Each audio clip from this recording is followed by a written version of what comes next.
Oi, meus amores, tudo bem com vocês? Espero que todo mundo esteja bem, em casa, tranquilo, cuidando dos pais, dos irmãos, fazendo tarefa. Espero que esteja tudo realmente bem. Tá todo mundo aí se cuidando para não pegar essa gripe aí, esse Covid? Espero que sim. Todo mundo usando máscara, né? Todo mundo aí é inteligente. E outra coisa, todo mundo fazendo tarefa? Tem que fazer, gente. Todo mundo ano que vem no oitavo ano. Não quero ver ninguém no sétimo de novo. E para estar no oitavo ano, todo mundo tem que fazer tarefa, não é? Mas eu sei que vocês estão fazendo.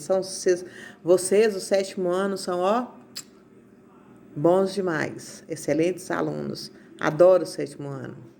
Bom, eu postei para vocês aí na plataforma sobre os povos pré-colombianos e sobre renascimento cultural. E é isso que a gente vai falar hoje um pouquinho, tá bom? Espero que vocês estejam animados para assistir às aulas que os professores estão postando. Bom, o que é povos pré-colombianos? São os povos que existiam aqui na América antes da chegada de Cristóvão Colombo, aí em 1942. Lembra que a gente assistiu esse filme, A Conquista do Paraíso, e mostra bem como que eles chegaram, de onde eles vieram, o que eles encontraram aqui? Viu a diferença que era os povos que existiam aqui para os europeus que chegaram? Estatura, cor de pele, cor de olhos, cor de cabelo, estilo de vestimenta. O povo aqui vivia praticamente nu, né, com pouca roupa. Já o europeu chegou todo vestido, manga comprida, calça, cinto, bota, arma, chapéu. Não tinha nada disso aqui. E esses povos que eles encontraram aqui, principalmente no interior do continente, né, eram os povos que já existiam aqui há muitos e muitos séculos. Para vocês terem ideia, tem povos aí como os Incas que tem registro deles no século II depois de Cristo. Então, olha, tem muito e muito tempo que eles habitam aí essa região aí da América Central e da América do Sul. Nós não vamos falar dos povos brasileiros, dos índios brasileiros, dos nativos brasileiros. Vamos falar somente desses povos que chegaram aí na América Central e também parte, costa da América do Sul. Lembrando que esses povos, quando os portugueses chegaram, quando os espanhóis chegaram, já estavam prontos, já estavam formados, civilizações prontas. Então eles acharam tudo prontinho, não tinha ninguém sem desenvolver, igual aqui no Brasil, que os índios ainda não estavam unidos, organizados, né, em impérios. Eles viviam nas suas tribos, nas suas ocas, caçando, pescando. E o povo lá na América Central era bem diferente, já estava organizado há muito tempo. E olha, quando esses europeus chegam, o que vai haver? Além de haver um entrosamento entre as duas culturas, as duas civilizações, ou as demais civilizações, nós vamos ter aí várias coisas ou vários fatores que vão influenciar tanto o desenvolvimento por um lado, como também a extinção desses povos por outro lado. Porque a convivência não foi pacífica, a convivência foi também de guerra, de conflitos, tá bom? E quem eram esses povos pré-colombianos? Astecas, maias e incas. Povos de estatura média, cabelo liso, parecendo índio, né? Gente, vocês lembram aí como que é a teoria de que de como os povos chegaram no nosso continente?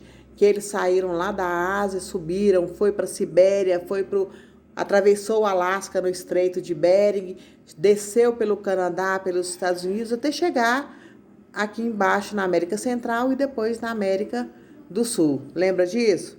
Bom, isso mesmo. Se vocês olharem aí a aparência dos povos da América Central e América do Sul, tem muito a ver com os esquimós, né? Lá da Sibéria, do continente gelado. Então, daí a teoria que eles vieram por lá até chegar aqui na América. E o que vai acontecer? Quem são esses povos? Vamos falar um pouquinho de cada um, dos maias, dos incas e dos astecas. Primeiro vamos começar com os maias. Onde eles habitavam? Região de Yucatán, uma planície no México, no sul do México, que pegava, além do México, pegava também Guatemala, Honduras, Belize e El Salvador. Todos os países que existem hoje e que antes não era assim, mas era habitado por esse povo, né, pelos maias. Gente, e eles viveram entre os séculos 3 e 12. Então imagina, 300 anos depois de Cristo, já havia sinais desse povo lá crescendo, construindo coisas, destruindo coisas, criando pirâmides, criando canais de irrigação, criando templos, criando uma civilização que perdurou por muitos e muitos séculos. Bom, de que eles viviam, gente? Qual era a economia? Agrária. E o principal produto que eles plantavam era o milho. Que o milho, todo mundo sabe, que o goiano adora, né? E que eles também tinham o hábito de consumir. Porque o milho, ele faz muita coisa. Faz fubá, faz angu, milho cozido, milho assado, e pipoca, e assim por diante, né? Então, a economia era agrícola. A gente vai ver que todos os povos a economia vai ser agrícola. Bom, a maioria da população morava na roça, né, no campo, e só vinha à cidade quando eles queriam fazer comércio, né, troca de mercadoria, ou então quando eles queriam vir fazer seus cultos e suas orações. Se não, todo mundo no campo. E quando a gente fala assim, civilização antiga, a gente acha que não era desenvolvido, mas era, gente. A maioria dos maias, eles eram, além de agricultores, eles eram arquitetos, matemáticos, engenheiros e também mexia muito com astronomia. Então, era um povo muito inteligente, tá? Muito inteligente. Eles tinham um poderoso sistema de irrigação, porque para trabalhar com a agricultura precisa de água. Então, os engenheiros e os arquitetos, né, da época construíram um canal de irrigação imenso que dava inveja de muita gente quando descobriu isso aí. Nas fotos tiradas de cima mais tarde, né, via que os canais de irrigação que eles construíram era super desenvolvido, como também era lá em Roma, né? Se vocês viram lá no sexto ano. Bom, além disso, né, eles, como eu já falei, eles construíam pirâmides, não eram tão grandiosas como as pirâmides do Egito, mas também eram monumentais e que hoje em dia existem ainda e é ponto turístico, né? Muita gente vai lá no México e também vai no Peru, na Bolívia, para ver esses monumentos que esses povos criaram. Bom, agora a gente vai falar um pouquinho. Ah, outra coisa. Acha que era pouca gente que existia naquela época? Não era, não. Só dos maias aí, estima-se que era mais de 2 milhões de habitantes. Gente, é muita coisa para a antiguidade, não é? Muita coisa mesmo.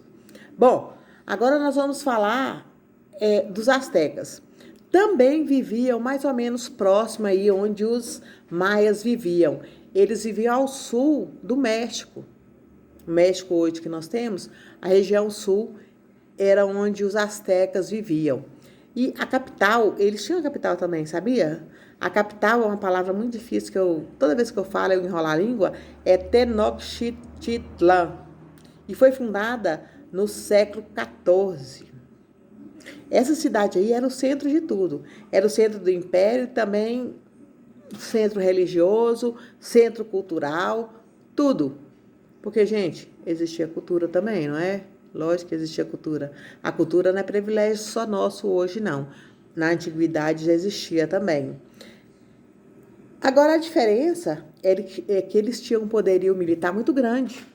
Eles eram exímios lutadores e estrategistas, né? Tanto é que era comum lá ter escravos de guerra. A maioria dos escravos eram escravos de guerra. Bom, e outra coisa.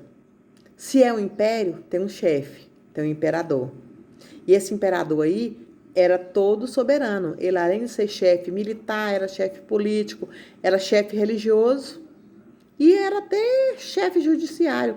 Ele que mandava e desmandava nas leis. As leis eram feitas por ele, e também era ele que decidia o que fazer e o que não fazer, o que prender, o que soltar, etc e tal. É aquela pessoa que comanda tudo, não passa o poder para ninguém.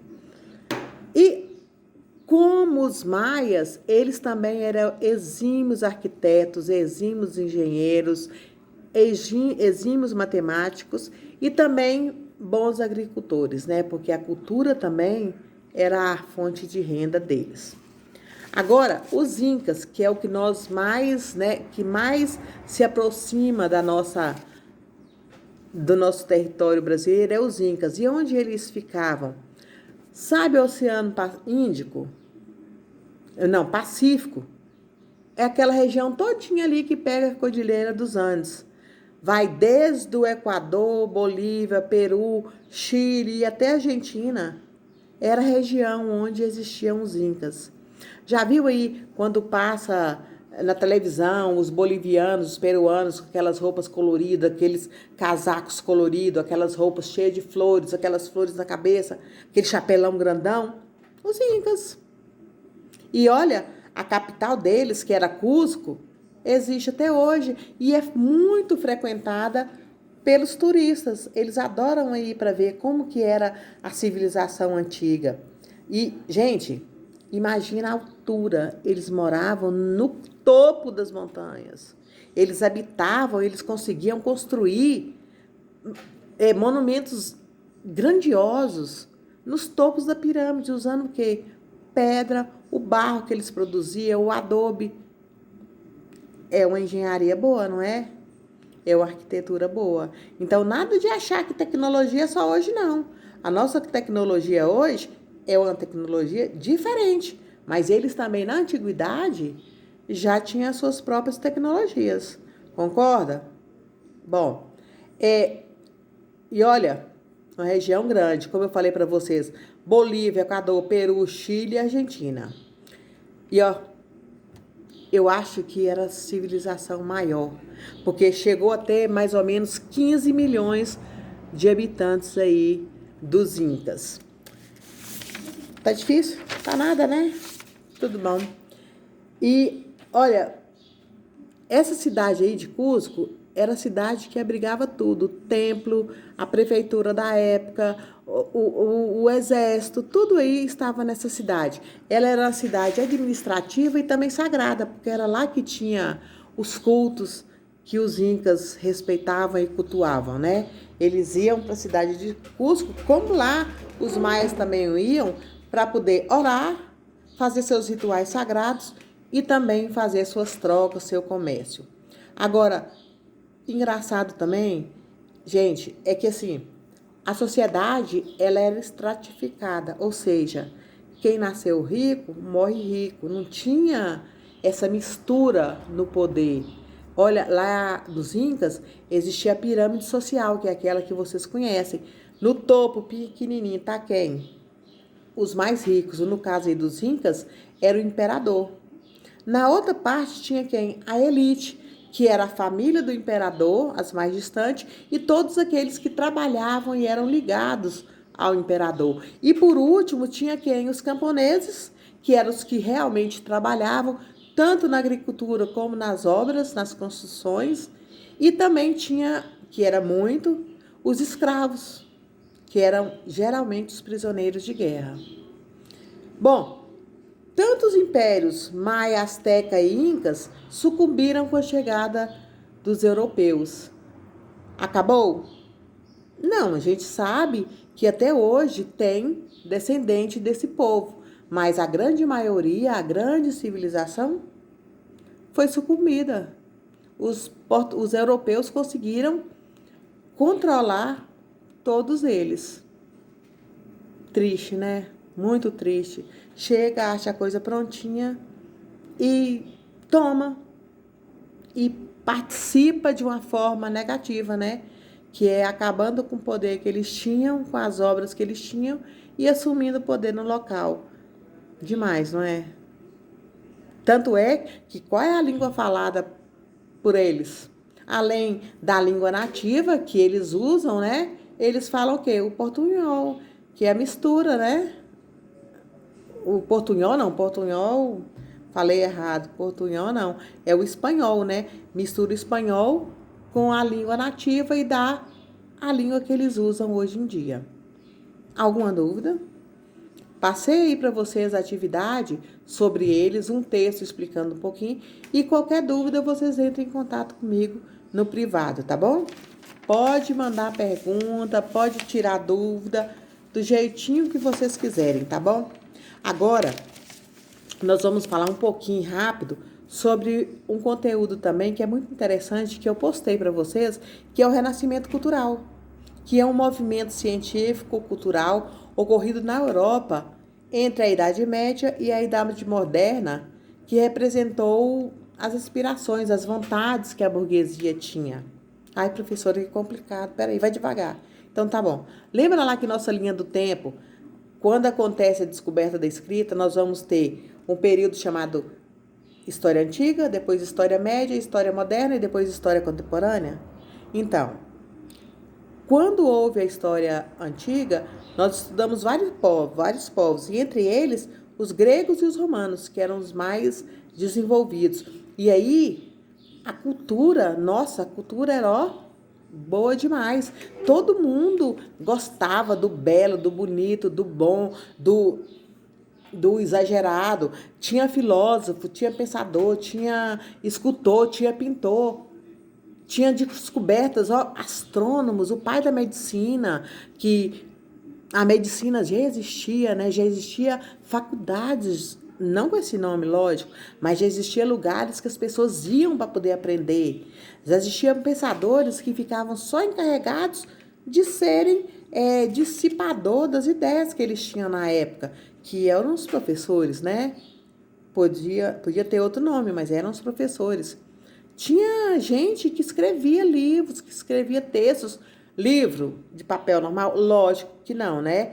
Tábuas, pedras, desenhos, e também os hieroglifos, os escritos nos papiros, tudo isso aí que ficou para a humanidade depois, e aí a gente pôde saber como que eles viviam naquela época. E olha, depois que acontece isso aí, a Idade Antiga, vai vir o quê? A Idade Média, que é um período onde as cidades foram acabando por causa das invasões bárbaras, e aí as pessoas tiveram que sair das cidades e ir para onde? Para os feudos, que é uma matéria que nós também estudamos aí. E nesses feudos era o quê? Era uma fazenda fortificada, que no meio tinha um castelo que era mais fortificado ainda, com torres, com fosso, com muro, e as pessoas passaram a viver ali dentro. Ninguém ia para a escola, porque não tinha. Quem detinha um poder nessa época aí era a igreja, nós já vimos, eu não preciso falar aí para vocês, né? E a cultura, ela ficou praticamente isolada, não tinha divulgação. Ó, não tinha cultura? Tinha cultura. A Idade Média teve sua cultura, teve seus mosteiros, teve suas escolas lá para os padres, para o clero, mas não era para todo mundo. Enquanto que na Idade Antiga todo mundo tinha acesso à cultura, na Idade Média não. Quem vai ter acesso à cultura é praticamente as pessoas que trabalhavam e viviam para a igreja. E que igreja era? A Igreja Católica somente, né? A gente já estudou isso aí. Então,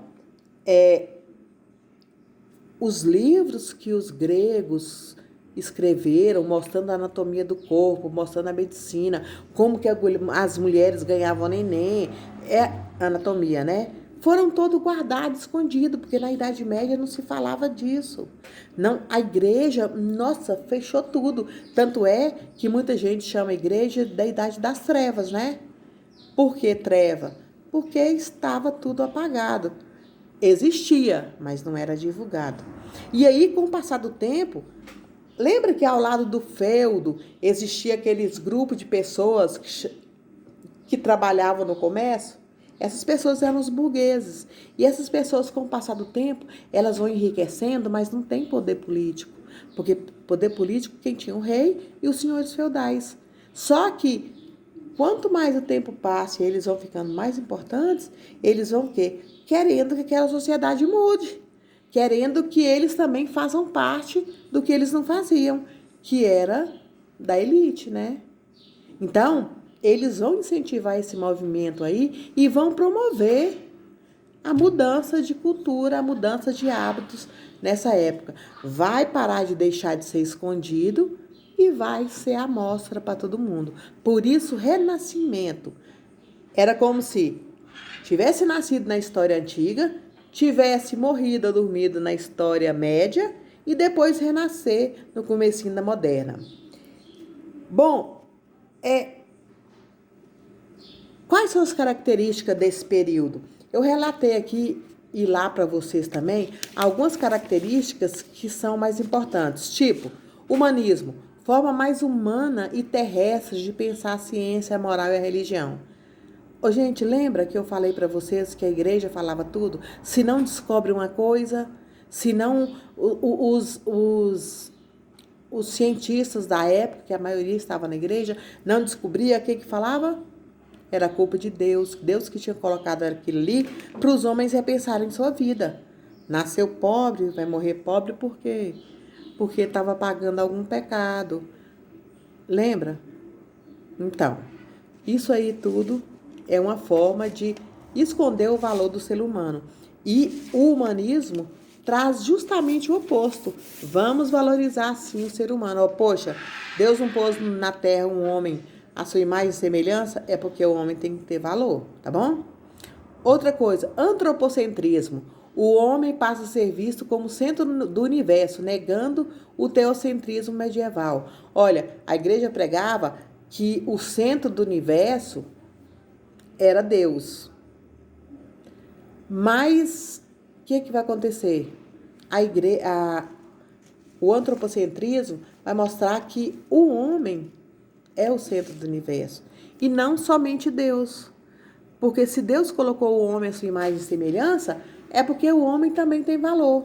Então, antropocentrismo, o homem como centro do universo.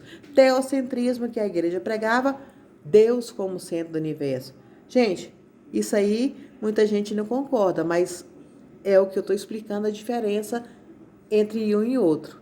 E por que os teólogos, os cientistas da época, os pensadores da época, os renascentistas discutiam que não, tudo acontecia, pode ser que Deus pôs, mas o homem também poderia explicar. O homem tinha o livre-arbítrio, ele podia decidir a sua vida, não era só questão de Deus fazer uma boa ação ou um castigo. Outra característica do Renascimento é o individualismo. O homem passa a preocupar mais com ele do que com a igreja ou do que com o próximo. Ah, se eu sou bonita, eu vou me mostrar. Ah, se eu fiz isso, eu quero aparecer. Não vai mais a igreja controlar o que eu faço. Eu quero ser o senhor das minhas próprias ações.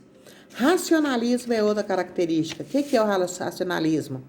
A razão acima da fé. Ah, professora, mas está errado, a fé não é mais importante? Gente, é importante. Só que naquela época só existia a fé. A razão era proibido. Então, os renascentistas vão mostrar que eles sabem pensar, eles sabem explicar por que algumas coisas aconteciam. Não era só castigo de Deus. Afinal de contas, Deus deu inteligência ao homem para quê? Para pensar, não é? Então, eles vão lutar por causa disso. Outra coisa importante, na Idade Média, a igreja não permitia gravuras que mostrassem o corpo humano, a anatomia, né? Não permitia livros que ensinavam a pessoa a pensar, a questionar. Tudo tinha que ser obediência, obediência, obediência. E os renascentistas vão provar que não é só assim. O homem tem valor, o corpo bonito é para ser mostrado, o pensamento bonito é para ser mostrado, os questionamentos importantes eram para ser questionados, e não guardados lá no fundinho e deixado passar. Então, o naturalismo e o hedonismo são características também do Renascimento. O homem pode ter prazer, ele não precisa esconder que ele tem prazer. E não é só prazer carnal, não. É prazer de estar vendo uma coisa bonita e achar, nossa, que lindo, nossa, que belo. Porque era proibido isso. Gente, tanto que se vocês pegam um livro de história aí ou qualquer coisa aí no Google, vocês vão ver que as gravuras da Idade Média são pessoas magrinhas, murchinhas, pálidas, tampando o cabelo com um lenço. Não tem nada de bonito. Não tem nem cor. E aí, na Idade Moderna, a gente vai ver que as pinturas já mudam. Vai ter colorido, vai ter exposição do colo das mulheres, dos braços fortes dos homens, homem rindo. Na Idade Média era tudo apagadinho, ninguém ria, todo mundo murchinho. A Idade Moderna, com o Renascimento, vai ser bem diferente. Então, era como se fosse assim, o apagadinho e depois o aparecido. Bom, por causa disso, nós vamos ter algumas... Por causa disso, não, desculpa. Por isso, nós vamos ter alguns renascentistas que tiveram mais destaque. E o mais famoso dele foi o Leonardo da Vinci, que ele era, além de pintor, ele era arquiteto, escultor, físico, engenheiro. Ele que pintou a Mona Lisa, né? Que é aquela pintura tão famosa que todo mundo conhece, que é o retrato de uma mulher num quadro de cabelos compridos, olhar triste. Eles falam que ela é o retrato do Leonardo da Vinci, né? Mas a gente não tem certeza. E sem contar, ele também pintou A Última Ceia, que é um quadro muito importante. E, gente, ele era um cientista dos bons. Sabe aquele desenho que tem um corpo humano, uma pessoa com tanto de risco, com tanto de seta? Procure no Google, dele também.